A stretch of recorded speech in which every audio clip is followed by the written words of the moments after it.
Hello, brothers and sisters. Welcome to Food for the Journey. I'm Sister Ann Shields, and today we continue to look at the first letter of Paul to Timothy.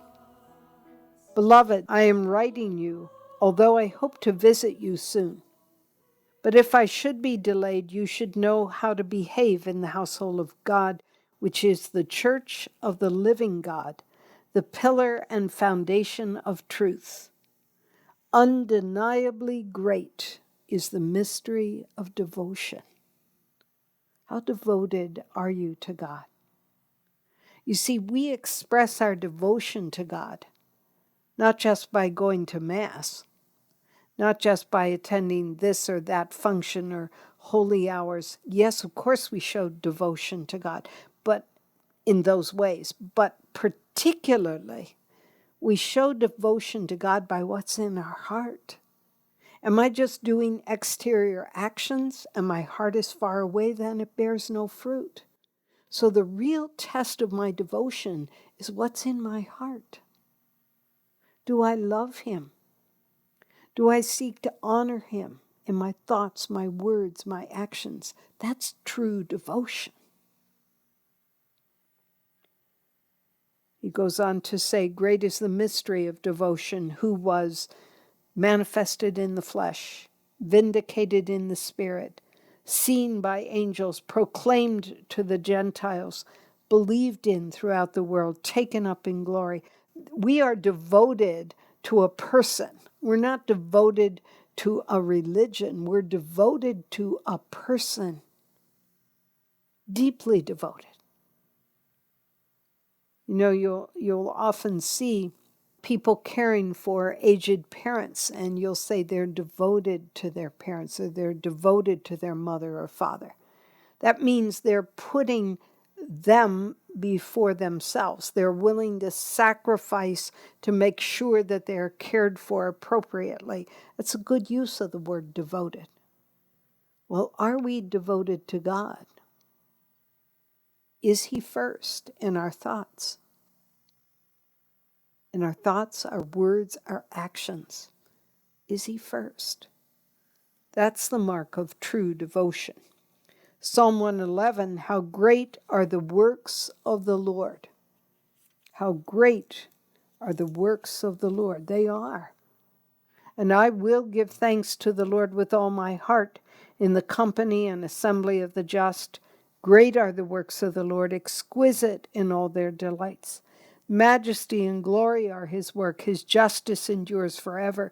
He's one renowned for His wondrous deeds. Gracious and merciful is the Lord. He's given food to those who fear Him, that is, to those who respect Him, to those who are devoted to Him. He will forever be mindful of His covenant. He has made known to His people the power of His works, giving them the inheritance of the nations. God has so much for us, brothers and sisters, but we don't know, we don't experience, we don't enjoy the beauty of what God has for us if we're not devoted to Him, if our attentions are divided. God has to be first. If I care for my family well, if I'm a good husband, a good father, a good mother, a good wife, I'm really caring for my family. This is a way of expressing my devotion to God, who has given me the gifts of this spouse and of these children. When we acknowledge the source of the good things we have, then our thoughts, our words, our actions ought to be in accord with that. Lord, I offer this day to you that I may love you and serve you through my responsibilities at work, through my relationships, through those who need me today. May I express my devotion, my love for you in the way in which I live my life. Devotion isn't that I go to light a candle before some saint's statue in the church. It can be an expression of devotion, but it's not the heart of devotion. The heart of devotion is that the person to whom I'm devoted, his needs, his priorities become mine. whether it's directly to him or in the needs of his body?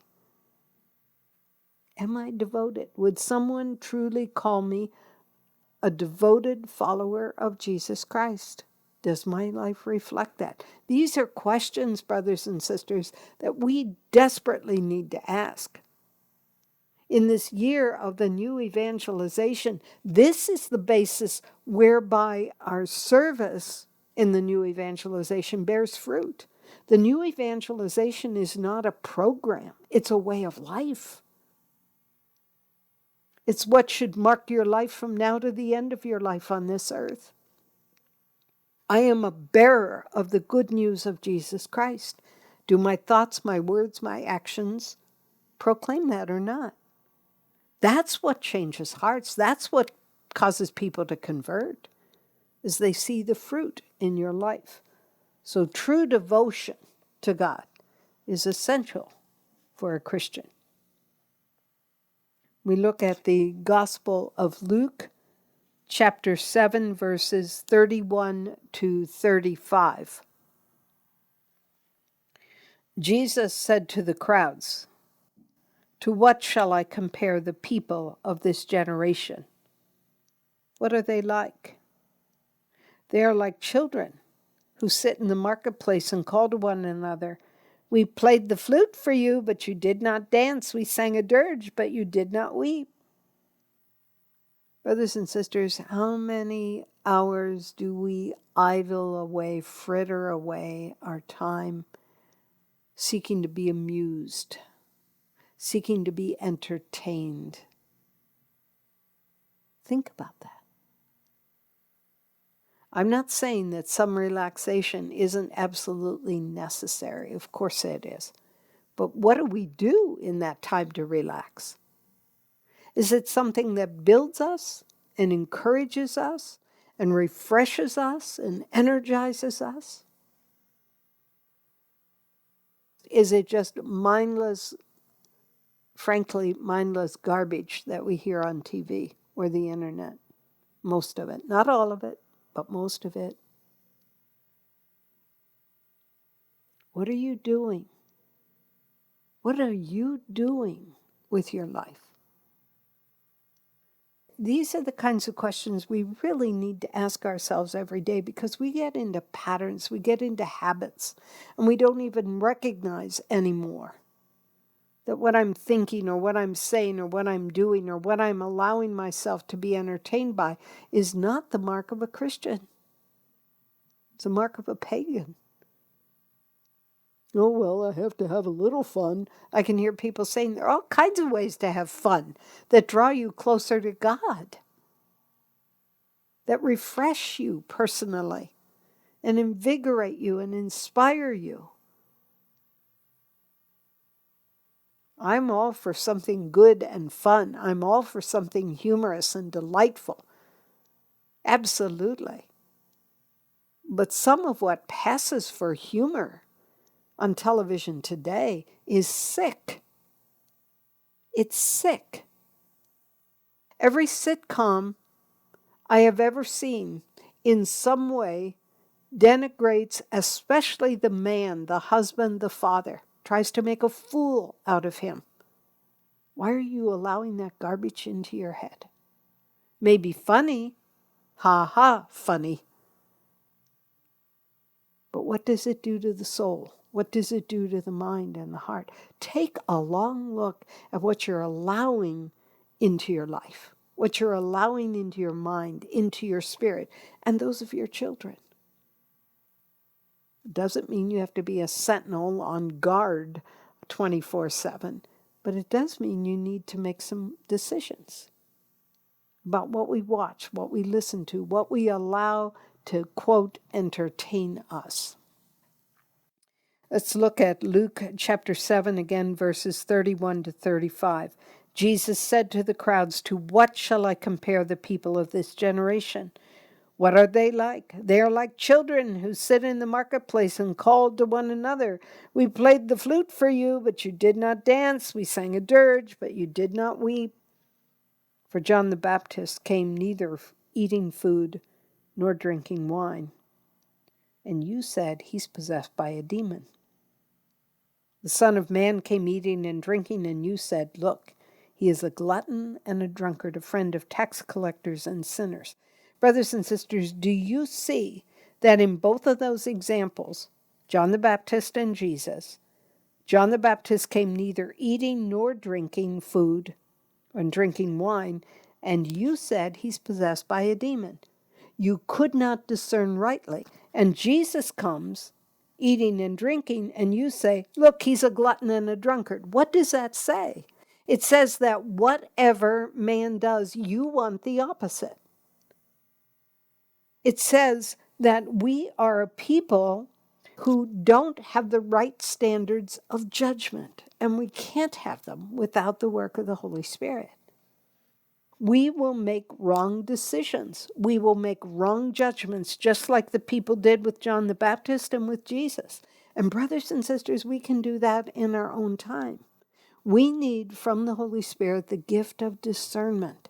And that comes when we both certainly pray that God activate all those gifts and graces from baptism and confirmation, as I so often say.